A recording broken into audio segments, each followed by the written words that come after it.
Quantas almas se revelam no caminho que se segue, quanta alegria em tantos lábios que pedem,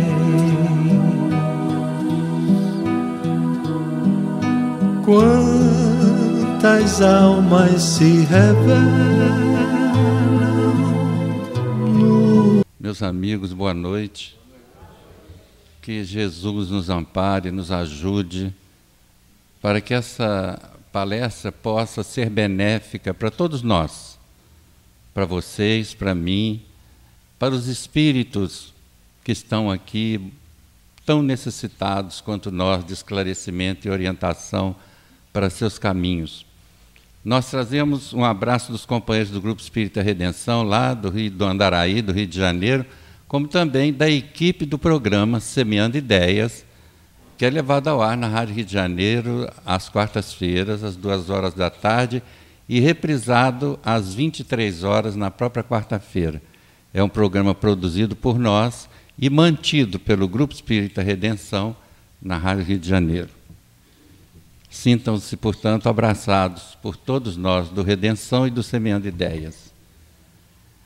Bom, o tema Simão Pedro e a Casa do Caminho, ele foi construído para que a gente possa refletir sobre uma coisa importante, que já trouxe algumas discussões no nosso meio espírita.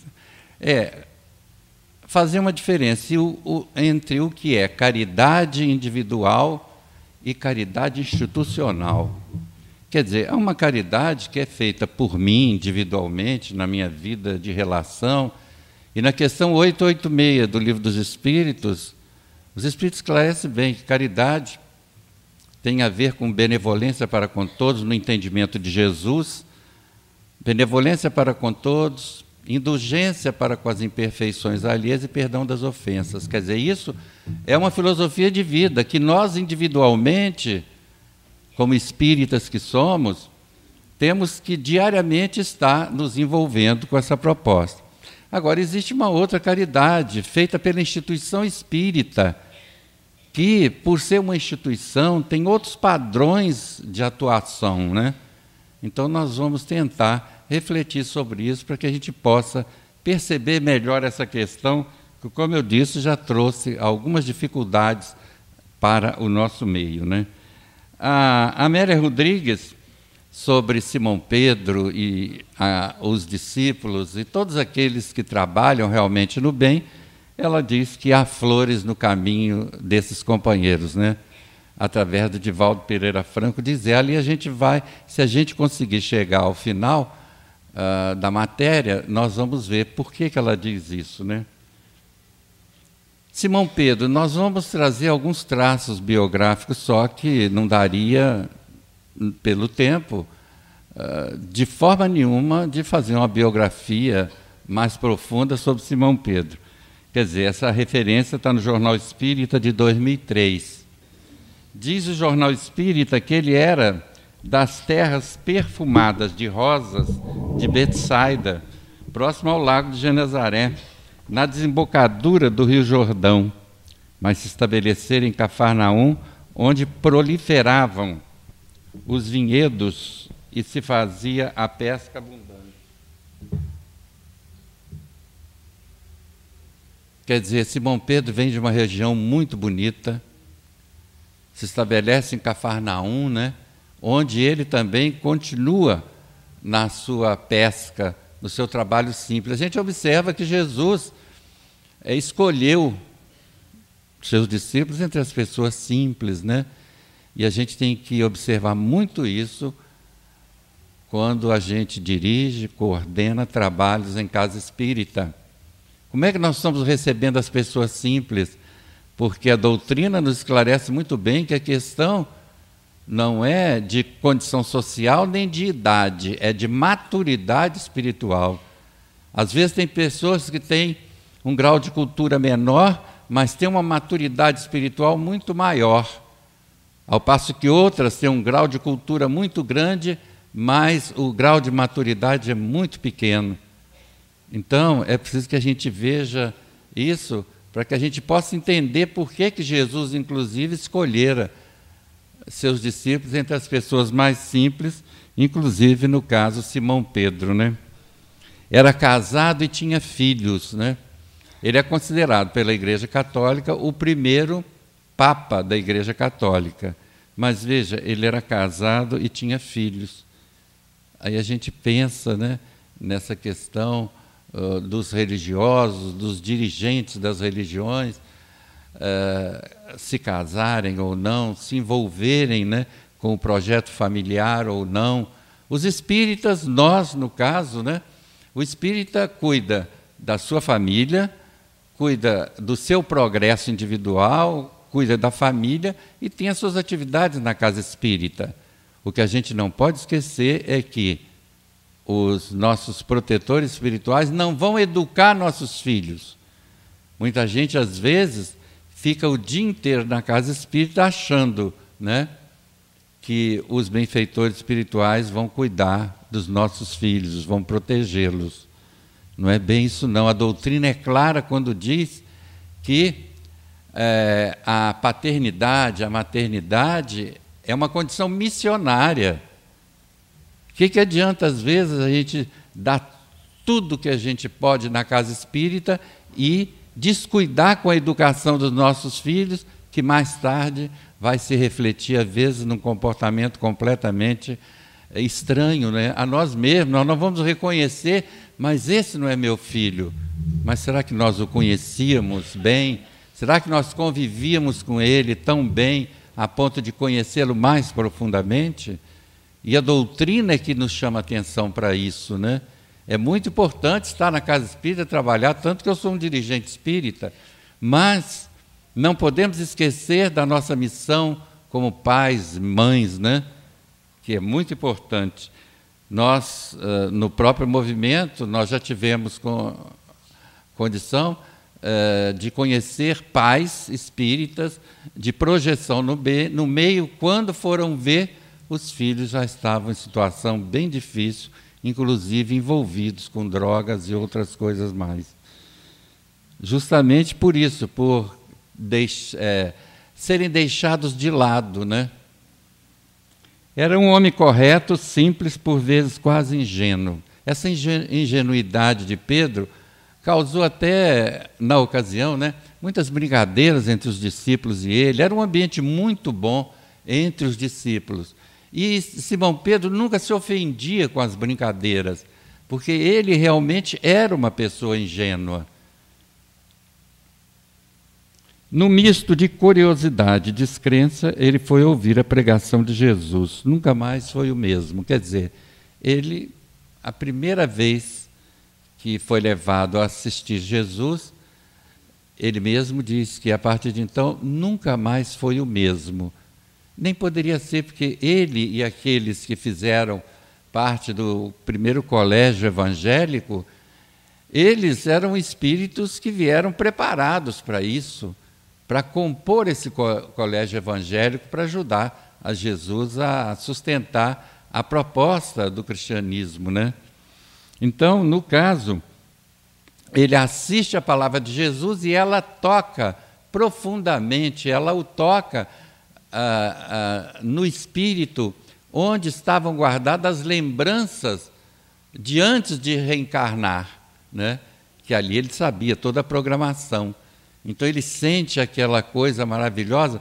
Nessa relação de Pedro com Jesus aqui, ele dizer que nunca foi, a partir de então ele não foi mais o mesmo.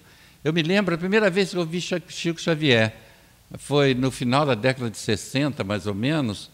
Eu cheguei lá várias vezes, ainda na Comunhão Espírita Cristã, não havia Grupo Espírita da Prece, e ele atendia naquela época até 2, 3 horas da manhã, filas enormes, e a gente estava na fila.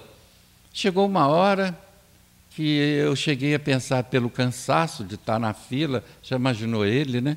Já há muito tempo, já eram umas 2 da manhã, mais ou menos, eu pensei, puxa, eu acho que eu vou embora, não vou ficar aqui não, poxa, que hora que eu vou ser...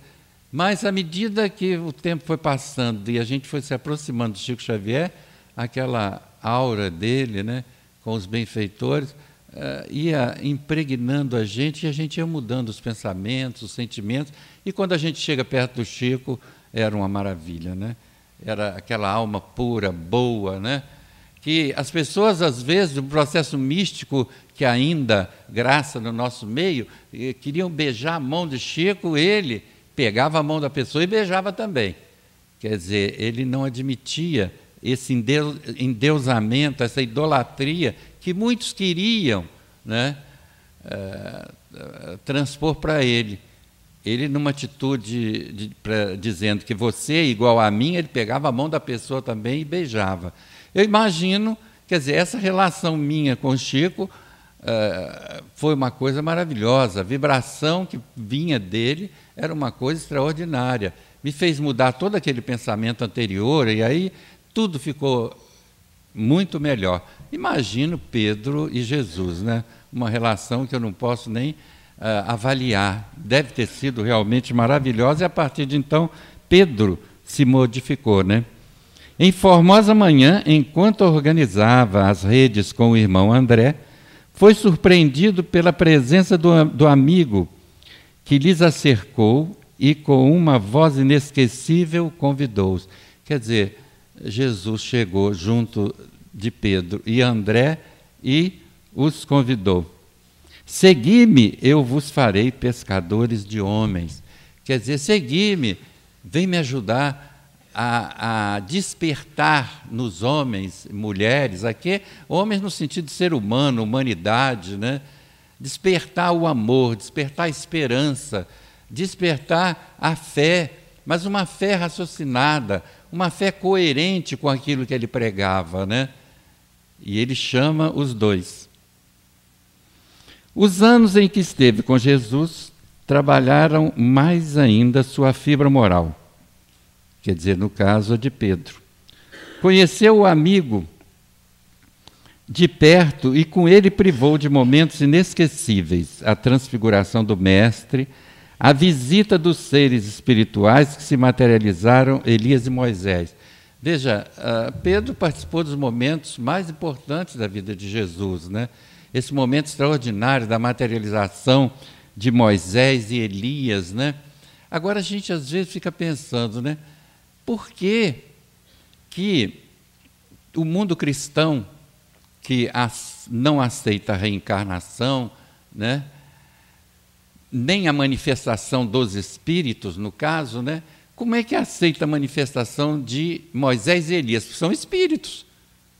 São dois espíritos, Moisés e Elias, que aparecem e conversam com Jesus, né? Por que só eles dois teriam esse privilégio, né?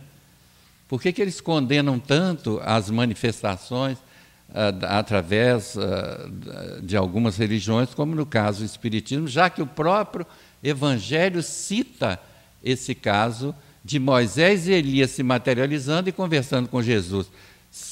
Moisés e Elias já tinham desencarnado, né? Então eram manifestações de espíritos. Líder autêntico.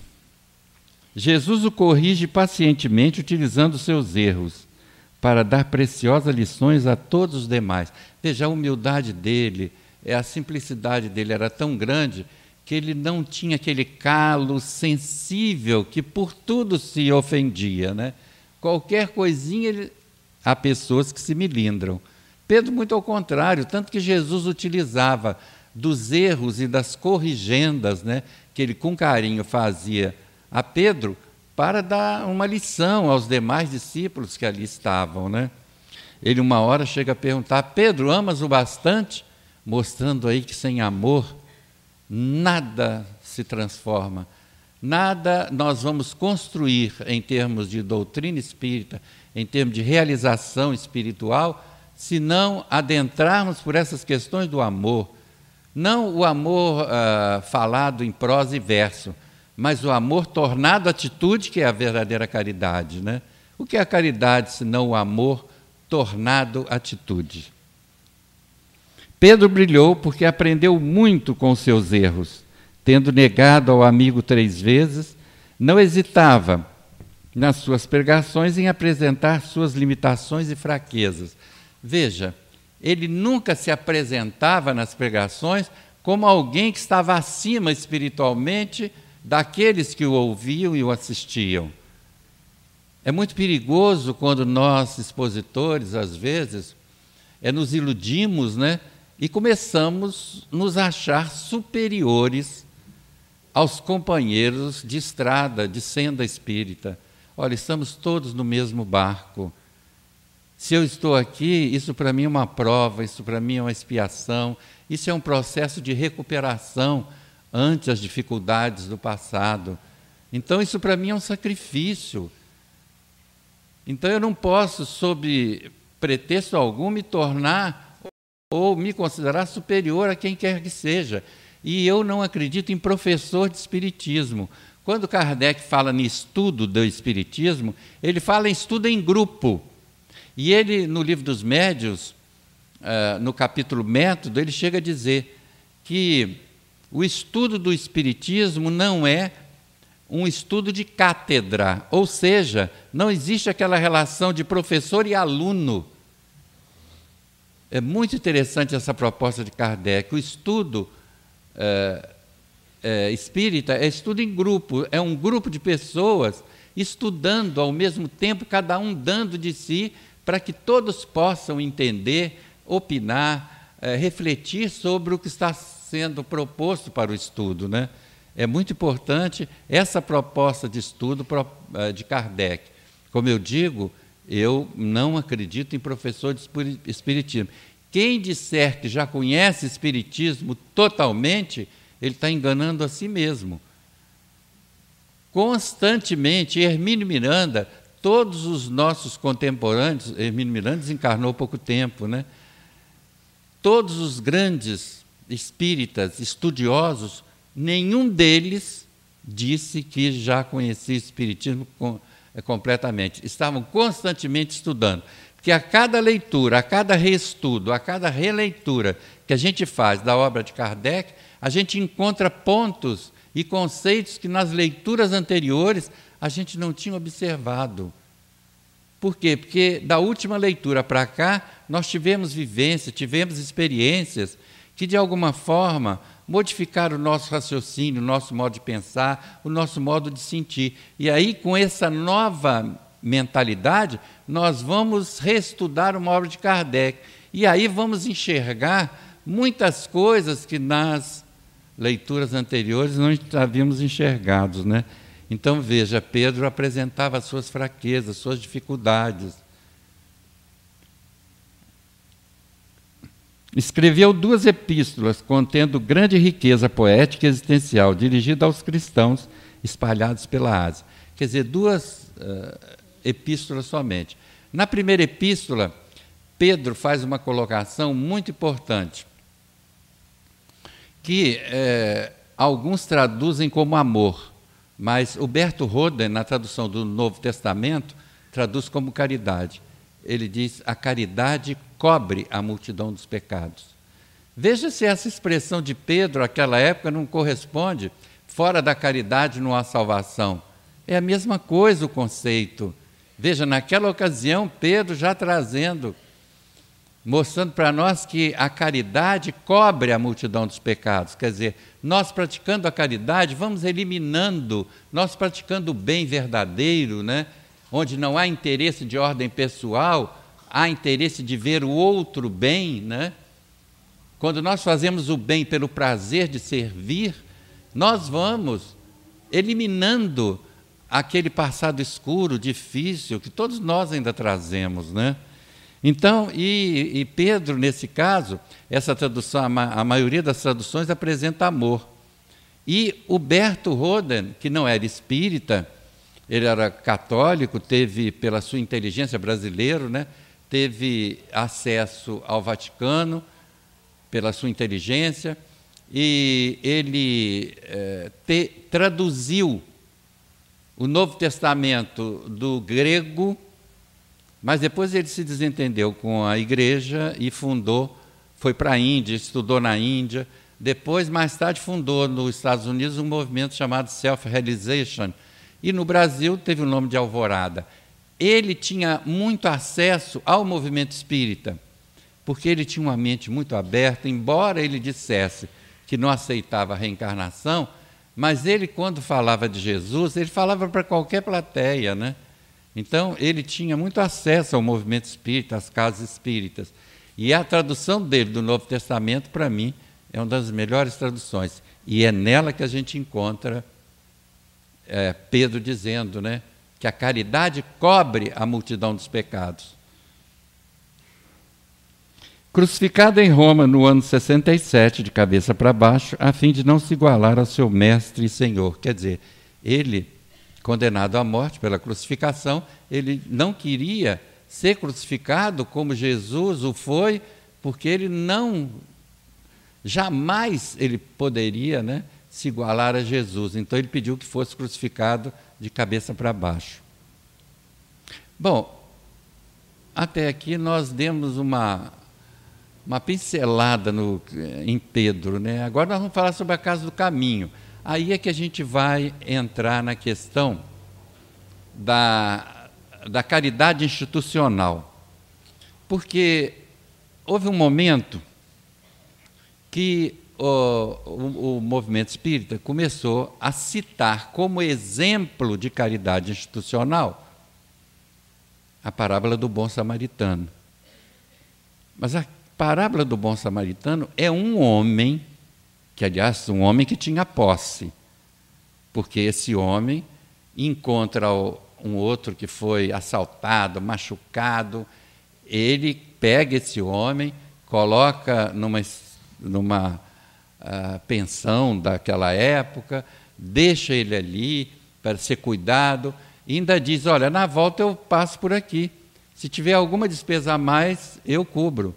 Quer dizer, então, era alguém, era uma pessoa, não era uma instituição fazendo caridade, era uma pessoa que, com uma certa condição financeira, porque antes tinham passado por ali várias pessoas, religiosos e indivíduos de várias condições sociais e profissionais também, até religiosos.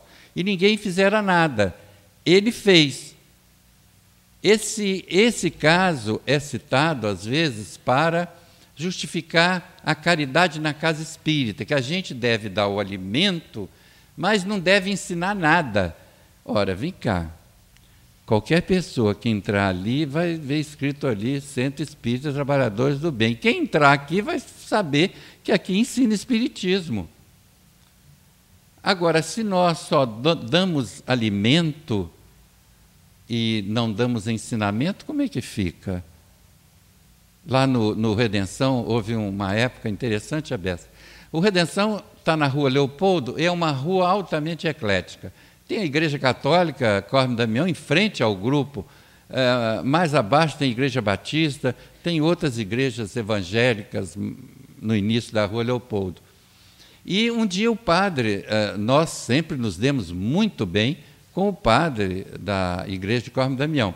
Um dia ele nos chamou e falou assim, vamos fazer o seguinte, vamos cotejar as famílias que vocês ajudam, porque é do Andaraí, né? Vamos cotejar e ver se nós não estamos ajudando as mesmas famílias. Aí nós fomos ver e estávamos. O que nós fizemos? Chamamos e a família podia escolher. Ficava com a igreja ou ficava conosco, né? Do Redenção. A família tinha liberdade de escolha aí. Então, vejam, aí essa ideia que foi trazida pelo padre, né? Nós levamos até para o 12º seu, que começou também a fazer um apanhado entre as casas espíritas da região. Por quê?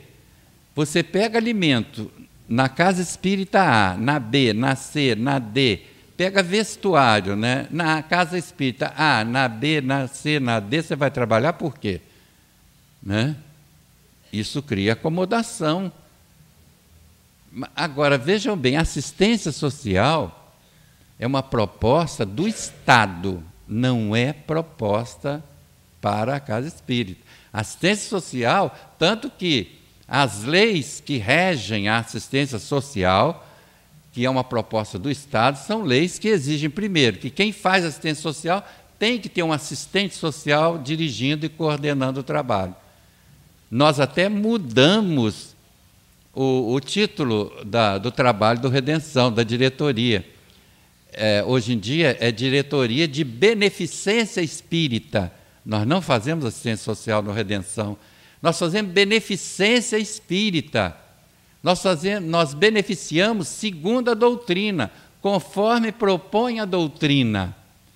E nós vamos ver a Casa do Caminho fazendo mais ou menos isso. Então, vocês entenderam que, no caso da parábola do bom samaritano, ali, embora certa feita no CERJ, numa discussão lá, tenha sido citado justamente o exemplo da parábola do samaritano para dizer que a gente não pode, a pessoa vai apanhar um alimento, a gente não pode pregar a doutrina espírita para ela, exigir. Foi uma discussão bastante interessante, mas ele citando como exemplo a parábola do bom samaritano. O bom samaritano não tem nada a ver com isso. É um indivíduo como você, na sua vida particular, pode um dia salvar alguém de uma dificuldade, dar alimento a alguém que tenha fome, vestir lá fora na sua relação, né? Uma pessoa que esteja necessitada. É diferente do que faz a Casa Espírita. E nós vamos ver aqui a Casa do Caminho dando um exemplo extraordinário para nós, né? Referência no site MOFRA, né? Movimento da Fraternidade, Organização org.br.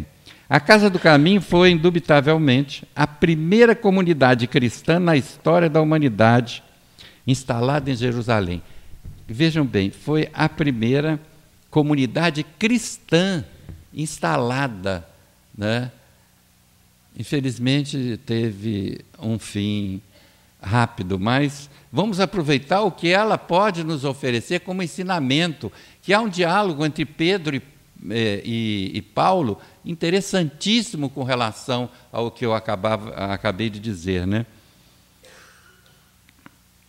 Simão Pedro, seu fundador, presidiu-lhe os destinos, coadjuvado pelos apóstolos Natanael, Bartolomeu, Tiago, filho de Zebedeu, Filipe e João. Mais tarde chegou João Marcos, auxiliar direto de Pedro. Quer dizer, Simão Pedro não só fundou, como ele dirigiu a Casa do Caminho, né? O colegiado apostolar, compreendendo a extensão das tarefas que lhes cabiam, buscou mais cooperadores. Não consideravam, vejam bem, não consideravam justo deixar a palavra de Jesus para servirem às mesas. Vieram os diáconos, representados por Estevão, Prócoro, Nicanor, Pármenas, Nicolau, Timon e Barnabé. Quer dizer, então o colegiado, aqueles que trabalhavam lá, estavam inconformados de estarem servindo à mesa quando aquelas pessoas que estavam ali estavam necessitadas de ouvir a palavra que Jesus deixara. O ensinamento de Jesus não era só comer, não era só tratar as feridas, mas eles precisavam de um consolo através da palavra, através do ensinamento de Jesus. É o que nós acabamos de dizer. Quer dizer, o colegiado já estava achando que estava demais aquele negócio de só atender os enfermos, sem dar ao espírito desses enfermos um conhecimento que consola, que os ajudasse a superar as dificuldades, os sofrimentos e as dores, né? Foi construída uma casa em anexo para as atividades da oração e do evangelho. Quer dizer, até então não tinha oração, não tinha evangelho, era só curar as feridas e alimentar as pessoas. Eles viram então da necessidade e fizeram uma casinha ao lado, e ali havia oração e a pregação do evangelho. Veja que está de conformidade com aquilo que nós estávamos dizendo sobre a caridade institucional. Agora é uma instituição, a Casa do Caminho, praticando a caridade. Não só a caridade de ordem material àqueles que necessitavam, mas a caridade moral, a caridade espiritual, aquela que faz com que as pessoas sejam melhores. O que adianta você dar só uma saca de arroz, de feijão, de alimento ou roupa e não ajudar essa pessoa a ser uma pessoa melhor, para ela mesma, para a comunidade de que ela participa, e daí por diante. O que adianta? Nós, às vezes, confundimos a caridade proposta pelo Espiritismo com simples proposta de assistência social. Ela é muito mais profunda. A caridade proposta pelo Espiritismo, como eu falei, é uma filosofia de vida. É uma proposta que a gente já levanta com ela, exercendo-a na nossa relação com as pessoas que convivem na nossa casa, no ambiente profissional, na casa espírita, na sociedade de uma forma geral. Não é só na casa espírita também, não em hora certa e lugar adequado, não. Caridade é uma filosofia de vida, segundo a doutrina. Eram mais de 100 pessoas recebendo alimentação diária, além do serviço de assistência aos enfermos, aos órfãos e aos desamparados, de uma forma igual.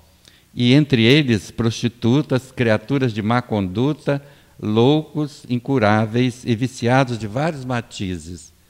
Aí, veja bem, isso aí é o que acontecia na Casa do Caminho, que foi um grande exemplo de proposta cristã. Agora, e nós, os preconceitos que nós espíritas ainda trazemos, né? Será que se adentrar na nossa casa espírita uma prostituta, será que se adentrar na casa espírita alguém envolvido com vícios, com isso, como é que nós vamos receber, né? Hoje se fala muito em acolhimento, em recepção, é muito importante isso na casa espírita. A gente ser bem acolhido numa casa espírita é muito importante, principalmente as pessoas necessitadas. Jesus chega a dizer que ele não veio para os sãos, ele veio para os doentes. E doentes somos todos nós, só que nós fazemos diferença entre aqueles doentes mais graves, né? Nós nos achamos um tanto melhores que eles em algumas oportunidades, infelizmente, né? Paulo na Casa do Caminho. Paulo visita Jerusalém e diz a Pedro: precisamos encontrar um meio de libertar as verdades evangélicas do convencionalismo humano. Olha, sensacional essa proposta de Paulo para Pedro. Precisamos libertar o movimento espírita também de algum convencionalismo humano, coisas que não acrescentam nada. Nós, às vezes, não é só nós, todo o segmento religioso, às vezes, burocratiza demais a prática da religião. Se torna uma coisa enfadonha, uma coisa repetitiva, uma coisa automatizada. Olha, e a prática religiosa, ela tem que ser natural, espontânea. Ninguém pode ou deve estar aqui por obrigação. Agora, devemos estar aqui por prazer. Aliás, os religiosos, de uma forma geral, têm dificuldade de lidar com o prazer, né? Achando, às vezes, que prazer é indevido para o espírita. Que nada, prazer é importante. Agora, nós temos que dosar essa questão do prazer. Tanto que é muito importante nós estarmos aqui na Casa Espírita, nas suas diversas atividades, por prazer. Por obrigação, não vai dar resultado, nunca deu, né? Então, convencionalismo humano, às vezes a gente cria tantas regras, né, para conduzir algumas propostas, algumas tarefas, algumas coisas, que acaba criando um processo burocrático que acaba com aquela relação humana gostosa que a gente é capaz de fazer, ou capaz de existir entre dirigentes e colaboradores, né? Um ambiente de amizade, de solidariedade, de fraternidade. Mas, às vezes, a burocracia é esse convencionalismo que Paulo está reclamando de Pedro, né? Para que as pessoas fossem atendidas na Casa do Caminho. Quer dizer, é ele que está dizendo. Precisamos instalar aqui elementos de serviço que habilitem a casa a viver de recursos próprios. Quer dizer, nós vimos há poucos dias aí, né, uma instituição espírita ser envolvida aí numa situação difícil aí fora, a imprensa toda falou, e bom é que o CERJ publicou uma nota dizendo que aquela instituição não tinha nada a ver, não era inscrita, não era associada do CERJ, né? Porque a gente, quando se envolve com determinados recursos, A gente, às vezes, vai ter que se subordinar a determinadas recomendações e instruções que, às vezes, vão de encontro com a proposta espírita e não ao encontro, né?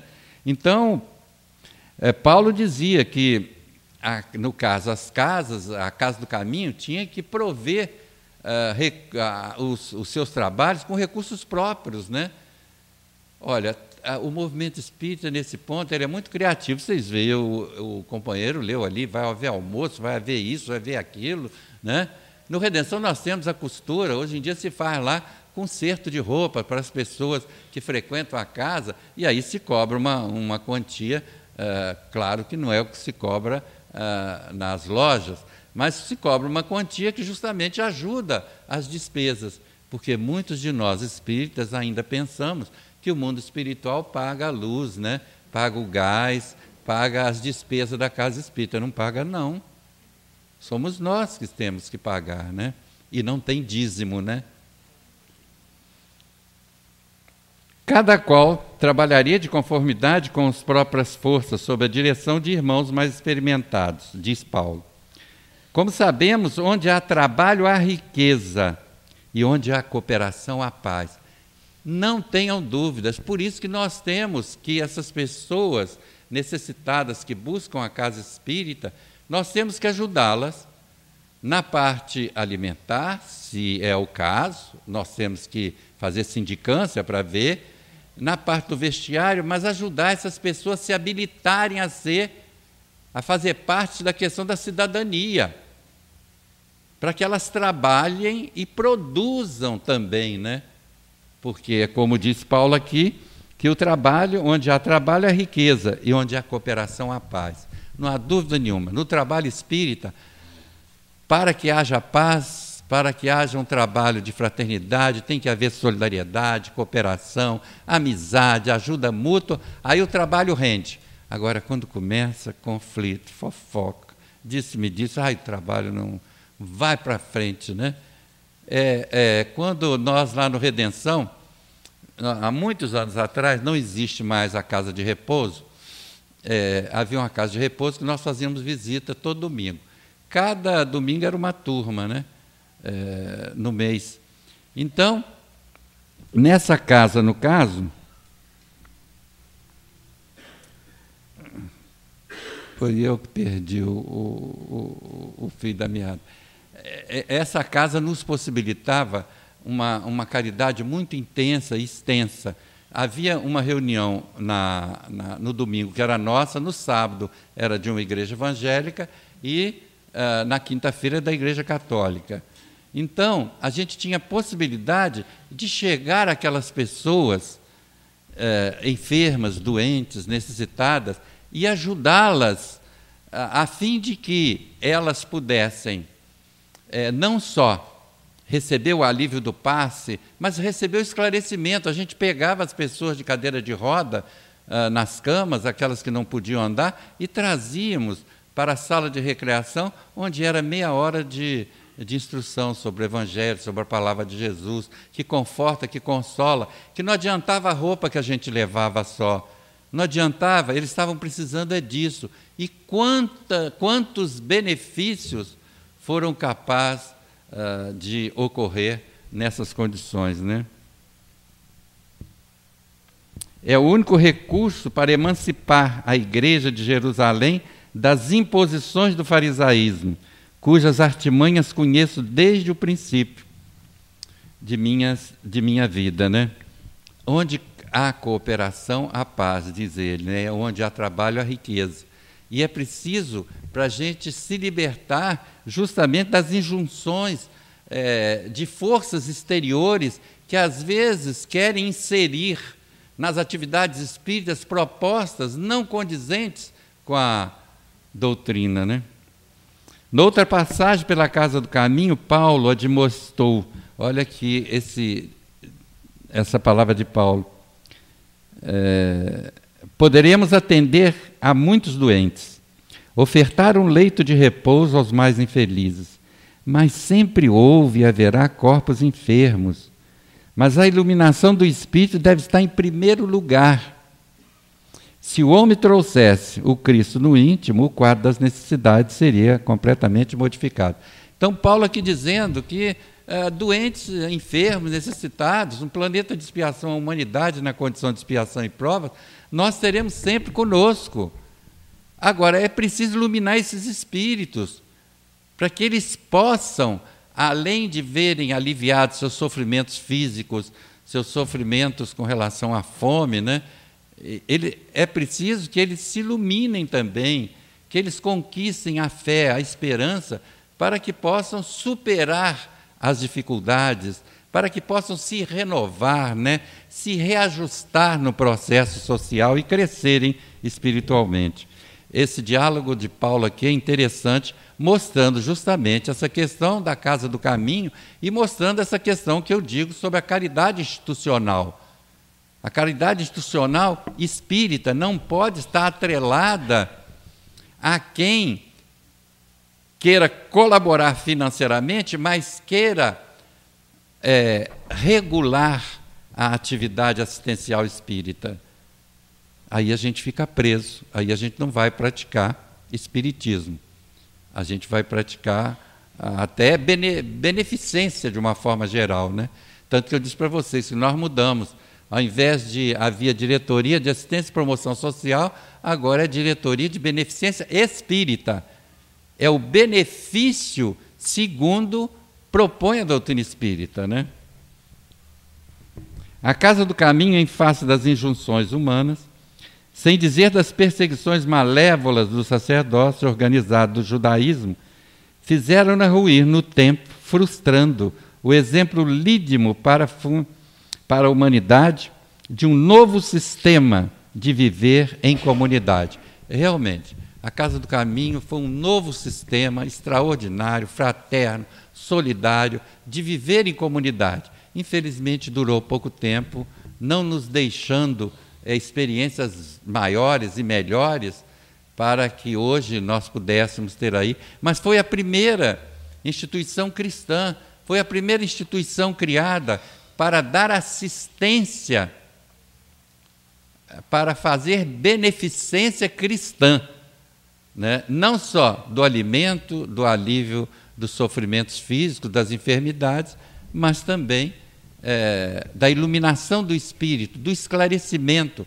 porque a doutrina espírita se consola é porque esclarece. Uma pessoa esclarecida, ela é capaz de avançar, de crescer, de evoluir. A pessoa esclarecida não fica dependente de dirigentes espíritas. Ela vai se esclarecendo e gerindo a própria experiência, não precisando de toda hora estar telefonando para o presidente: vem cá, aconteceu isso, o que você acha? Quer dizer, o que você acha que eu devo fazer, né? Quer dizer, não é bem assim. A gente tem que estudar, se esclarecer, para nós respondermos pelas nossas atitudes. Porque Jesus disse a cada um segundo suas obras. Há Flores no Caminho, né? É um livro da Amélia Rodrigues. O Espírito Amélia Rodrigues, médio de Valdo Pereira Franco, edição Leal. Diz ela, no capítulo 6, o título Por Amor a Jesus. Conhecida na cidade, nos arredores, como o albergue e o recinto da esperança, para a Casa do Caminho afluíam desafortunados de todos os matizes, quer dizer, Casa da Esperança. Uma Casa da Esperança não dá só alimento físico, material, ela ajuda o indivíduo a ter esperança, a desenvolver a esperança, a desenvolver os valores realmente espirituais necessários à superação das dificuldades que todos nós enfrentamos no mundo de expiação e provas, né? Diz a Amélia Rodrigues, somando penas aos trabalhos exaustivos, sem repouso, medravam aqui e ali suspeitas infundadas, incompreensões injustificáveis, se instalavam entre os poucos colaboradores do velho pescador. Quer dizer, mesmo numa comunidade daquela, formado pelos discípulos, quer dizer, o disse-me-disse, quer dizer, aquela conversa de corredor, que eu sempre digo que às vezes na casa espírita existe, né? ela ocorrendo, trazendo dificuldades, e trouxe grandes dificuldades para Pedro. Muitas dificuldades, os próprios companheiros de trabalho trouxeram para Pedro, né? Antes das dificuldades enfrentadas por Simão Pedro, Jesus aparece para o discípulo, e Amélia Rodrigues reproduz o diálogo entre ambos. Quer dizer, antes das dificuldades que Pedro enfrenta naquela comunidade, veja bem, que apesar de ter valores extraordinários, apesar de Paulo ter ido lá e ter conversado com Pedro em algumas oportunidades, mostrando a necessidade da iluminação dos espíritos, não só da ajuda material e daí por diante, mas havia, né? E nós temos que cuidar disso nas nossas casas espíritas, não deixar que a conversa fora de propósito, às vezes aqueles formação de grupinhos, né? Digladiando com grupinhos na casa espírita, quer dizer, acaba deteriorando o ambiente espiritual da casa espírita. E Kardec fala, no capítulo 29 de O Livro dos Médiuns, sobre a homogeneidade numa casa espírita. A casa espírita, como instituição, tem que haver homogeneidade, ou seja, todos estarem trabalhando com o mesmo objetivo, de praticar, divulgar, estudar a doutrina espírita, né? Bom, vamos ver esse diálogo, então, ante os sofrimentos e as dores, as perseguições, até as injúrias contra Pedro, que surgiam nele, cansado, aborrecido daquilo, conta Amélia Rodrigues, né? Jesus aparece para ele num diálogo muito interessante. Diz Pedro: não são os estranhos, Senhor, a criarem-me impedimentos para o labor crescente, mas os amigos, os cooperadores, né? A gente acho que conhece isso bem de perto, né? E desejando dar maior ênfase aos problemas, arrematou: quando a preguiça vem de fora, quando a perseguição vem de fora, dos que nos não conhecem, é mais fácil compreendê-los e desculpá-los. Porém, quando decorre daqueles que vivem conosco, participam da nossa fé, do nosso ideal, quer dizer, dizendo que quando a dificuldade, o conflito, as perseguições vêm de fora, é mais fácil a gente contornar e resolver. Mas quando isso ocorre, aqueles que estão trabalhando conosco, né, acabam minando a resistência da gente, acabam minando a resistência do grupo, né? Por isso Kardec fala na questão da homogeneidade. O que é homogeneidade? É todos estarem numa atividade, trabalhando para o cumprimento da finalidade daquela atividade, e não com tarefas paralelas no momento da atividade, né? O Senhor, compreendendo as lutas do discípulo querido, orientou. Quer dizer, Pedro estava cansado daquela luta. Coitado, né? Era presidente, dirigia a casa, ele que fundou, e atendendo a pessoas numa miserabilidade muito grande, tanto moral quanto material, né? E ainda os companheiros criando dificuldade, ele estava para desanimar. Jesus aí aparece nesse diálogo muito proveitoso para ele. Disse Jesus, se não exercitamos o amor e a caridade com aqueles com quem convivemos, como provaremos os próprios valores quando chamados a tolerar e a suportar os que nos são desconhecidos? É o caso de dentro de casa, né? Como é difícil, às vezes, fazer caridade dentro de casa, né? Mas se a gente não é capaz nem de suportar, né, a dificuldade dos que convivem conosco em casa, como é que a gente vai conseguir compreender, né, os lá de fora, que às vezes trazem problemas muito mais graves? Mas é preciso a gente começar a alinhavar tudo isso junto à família. A família é uma oficina, às vezes pega fogo. A coisa fica difícil, de complexa. Mas ali é o cadinho onde nós vamos nos transformando, nos melhorando, nos tornando pessoas melhores, né? Auxiliemos desse modo, disse Jesus, aos ingratos ao nosso lado e aos difíceis para conosco, e treinar-nos-emos para os cometimentos mais graves que nos aguardam no futuro, precedendo a nossa libertação gloriosa. Porque uma coisa interessante, na experiência humana, porque a doutrina espírita é uma doutrina experimental.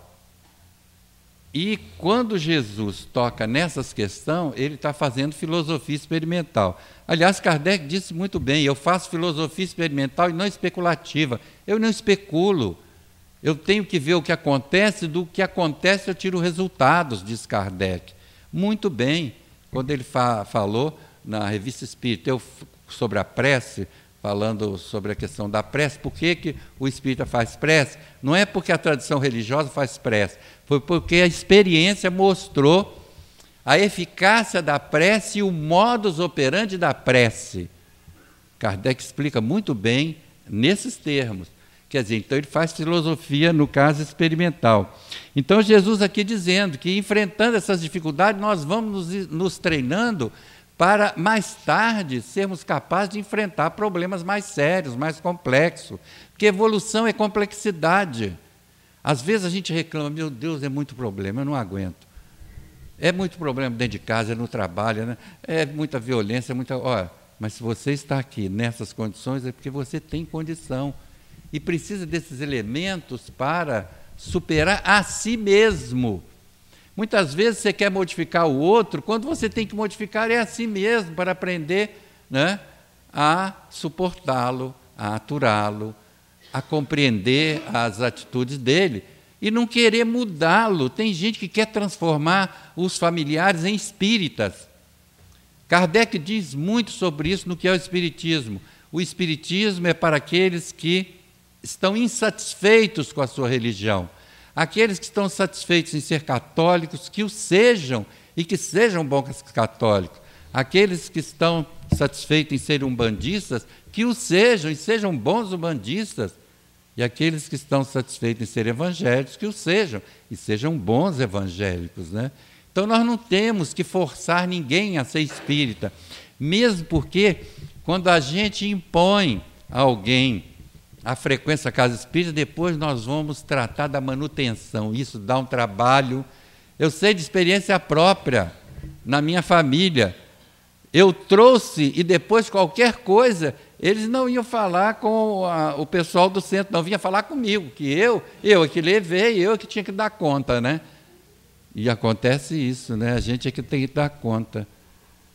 Olha, espiritismo é de extrema liberdade. Está aqui, ou deve estar aqui, quem quer estar por prazer, né? Simão Pedro compreendeu a mensagem oportuna, levantou-se e, a partir dali, jamais se permitiu desânimo ou queixo, compreendendo os companheiros da retaguarda da evolução, porém cumprindo com o seu dever até o momento da crucificação, de cabeça para baixo, em Roma, anos mais tarde, por integral amor a Jesus.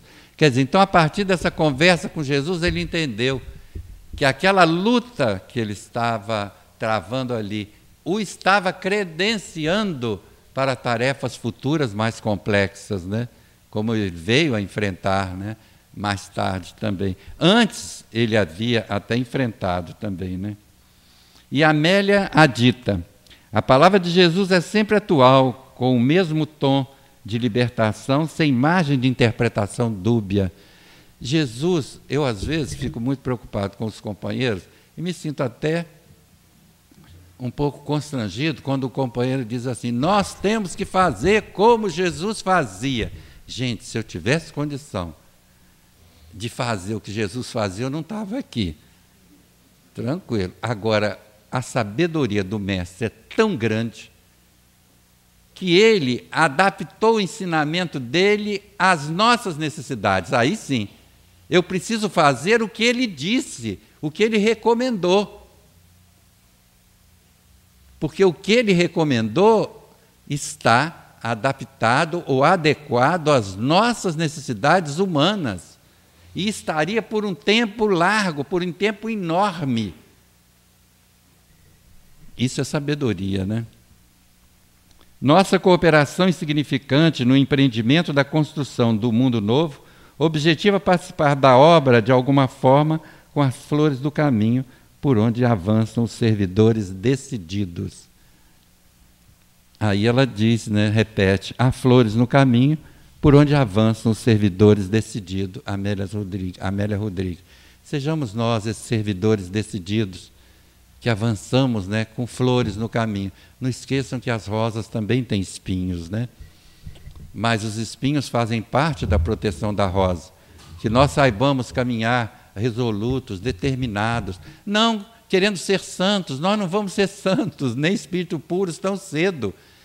Quando o Espiritismo fala na transformação moral, e eu já estou terminando a palestra, quando o Espiritismo fala em transformação moral, não é que você ou eu tenhamos que ser santos, entre aspas, né? Mas que nós precisamos ser hoje melhores do que fomos ontem e amanhã melhores do que somos hoje.